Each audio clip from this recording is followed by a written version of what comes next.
यह कितनी बड़ी विडंबना थी कि जिस कम्युनिस्ट आइडियोलॉजी ने कई देशों में सत्ता पाने के लिए हिंसा का रास्ता अपनाया, उस विचारधारा को खतरा न मानकर वसुधैव कुटुंबकम की भावना में विश्वास रखने वाली विचारधारा को खतरा माना गया।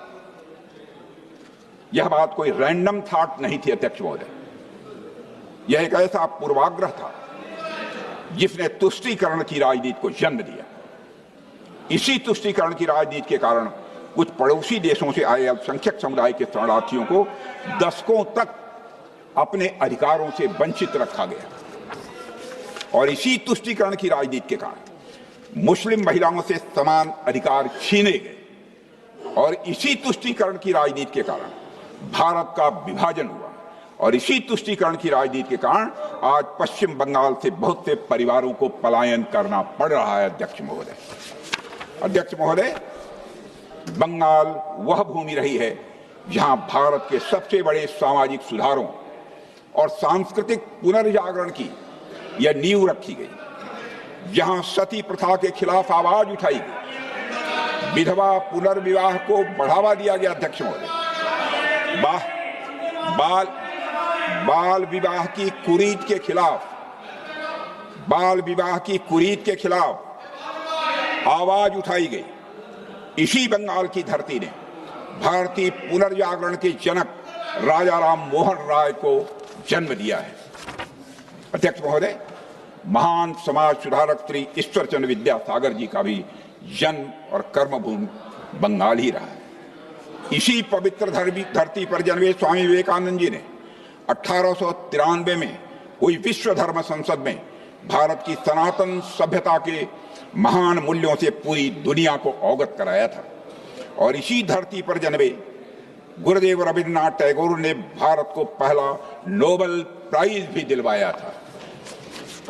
अध्यक्ष महोदय, बंगाल वह पवित्र भूमि है जहां चैतन्य महाप्रभु, स्वामी परमानंद, संत रामकृष्ण परमहंस और स्वामी विवेकानंद जैसे संतों ने जन्म लिया है।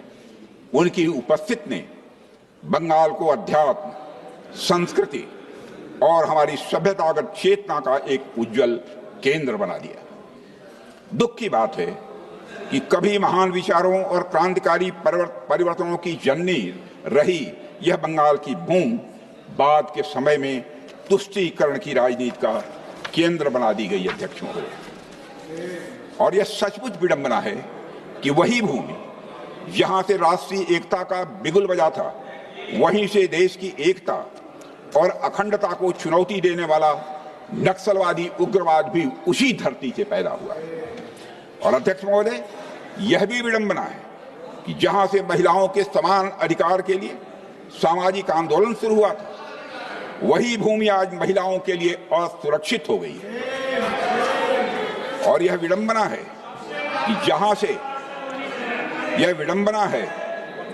से भारत के पहले आईसीएस अधिकारी स्वतंत्रनाथ जी टैगोर आए, उसी धरती पर आज युवा बढ़ती बेरोजगारी के कारण हताश हो रहे हैं।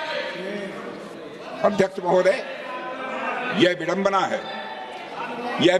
है कि वही भूमि जहां के सपूत स्वामी विवेकानंद जी ने भगवा वस्त्र पहनकर पूरी दुनिया को भारतीय सभ्यता की महानता से परिचित कराया था, आज उसी भूमि पर भगवा रंग का मजाक उड़ाया जाता है, उससे घृणा की जाती है।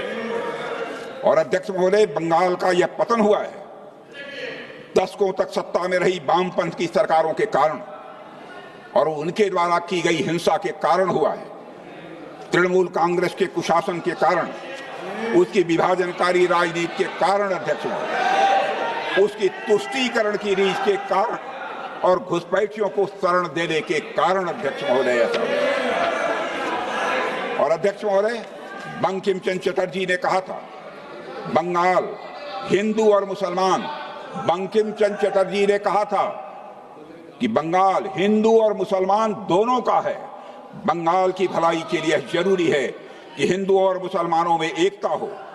जिस व्यक्ति के ऐसे विचार हों, क्या वे कभी सांप्रदायिक गीत लिख सकते थे? अध्यक्ष महोदय, कुछ लोगों के द्वारा वंदे मातरम में उपयोग किए गए मेटाफर्स, रूपक जिन्हें कहते हैं, को मिस इंटरप्रिटेट किया गया हो सकता है यह काम कई बार नासमझी में किया गया हो, पर मेरी समझ से कई बार अध्यक्ष महोदय यह जानबूझकर किया गया है।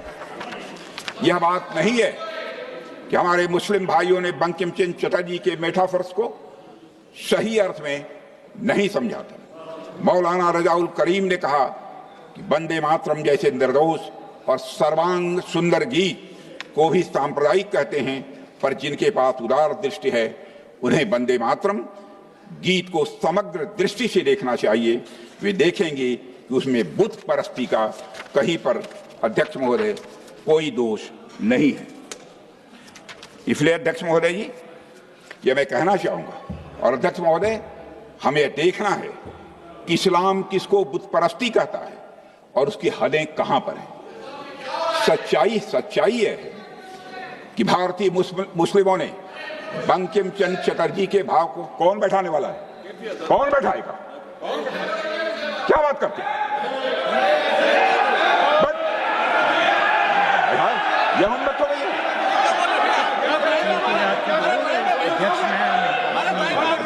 रोकिए, कौन बैठाएगा?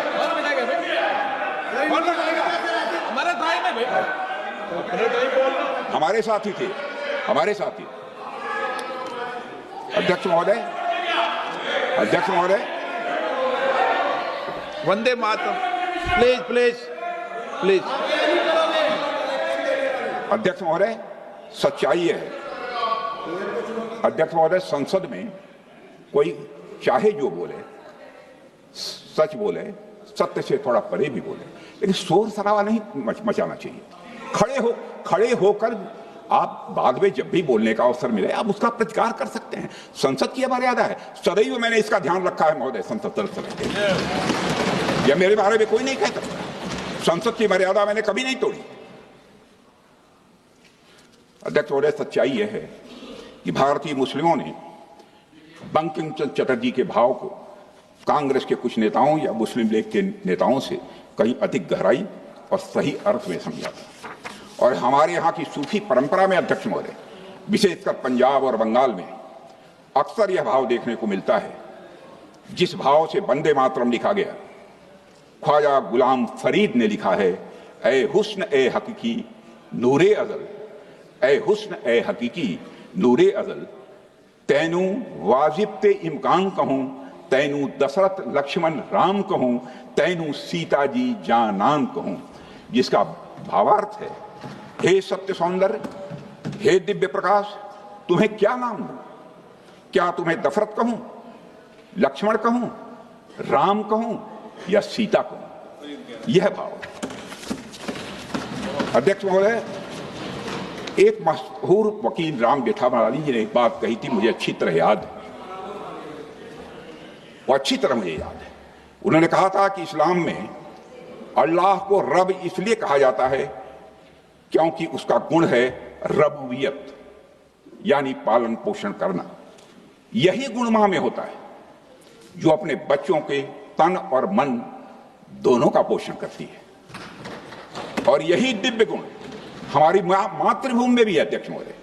जिस तरह हम अल्लाह के सामने उसकी अनंत रबूबियत के लिए सजदा करते हैं, उसी तरह मां भारती के सामने भी सजदा करना हमारा फर्ज है, क्योंकि यह धरती हमारा पोषण करती है। इसलिए वंदे मातरम कोई हिंदू मुसलमान का सवाल नहीं है अध्यक्ष महोदय, यह तो हर इंसान का फर्ज है जो इस धरती पर श्वास लेता है। अध्यक्ष महोदय, सच यह है कि वंदे मातरम ने भारत के सभी लोगों के दिलों को स्पंदित किया है, चाहे वो हिंदू हो या मुसलमान हो। बंगाली और संस्कृत में लिखा गया यह गीत तमिल, मराठी, कन्नड़, गुजराती, हिंदी, तेलुगु, मलयालम और भारत की हर भाषा बोलने वालों के दिलों में यह घर कर गया। और यह गीत अनेकता में एकता का सबसे बड़ा उदाहरण है। और इसी वजह से इसने उन लोगों को विचलित किया जो एक भारत श्रेष्ठ भारत के विचार से डरते थे। अध्यक्ष महोदय, सभी ने इसमें संगठित और एक होने की आवाज सुनी। बस कुछ लोगों ने इस गीत का मतलब गलत निकाला और गलत समझा। अब इस समझ को बदलना होगा, सही समझ पैदा करनी होगी और वंदे मातरम का भी सही अर्थ अब हमें समझना होगा। हम सबको यह समझना होगा अध्यक्ष महोदय कि बंकिम चंद्र चटर्जी जी ने वंदे मातरम के माध्यम से किसे संबोधित कर रहे थे। सब्यसाची भट्टाचार्य ने अपनी किताब में लिखा है कि जब बंकिम बाबू ने सप्तकोटि यानी 7 करोड़ आवाजों के बारे में लिखा तो उसका मतलब बंगाल प्रेसिडेंसी की पूरी आबादी से था, जिसमें बंगाल, बिहार, उड़ीसा, असम और छोटा नागपुर के कुछ हिस्से भी उसमें शामिल थे। अध्यक्ष महोदय, इसका उल्लेख स्वयं बंकिम बाबू ने 1872 में किया है और इसलिए 7 करोड़ केवल किसी एक समुदाय की आवाज नहीं थी। इसलिए 7 करोड़ केवल एक समुदाय की आवाज नहीं थी, किसी एक धर्म या संप्रदाय का यह नारा नहीं था। यह तो समूचे भारत की एक स्वर लहरी थी अध्यक्ष महोदय, जिसमें हर भारतीय की आस्था, हर भारतीय की आशा एक साथ गूंज उठी थी। जो लोग वंदे मातरम का विरोध इस आधार पर करते हैं यह मूर्ति पूजा को बढ़ावा देता है, वे बंकिम बाबू के विचारों की रत्ती भर समझ नहीं रखते हैं, मेरा ऐसा मानना है।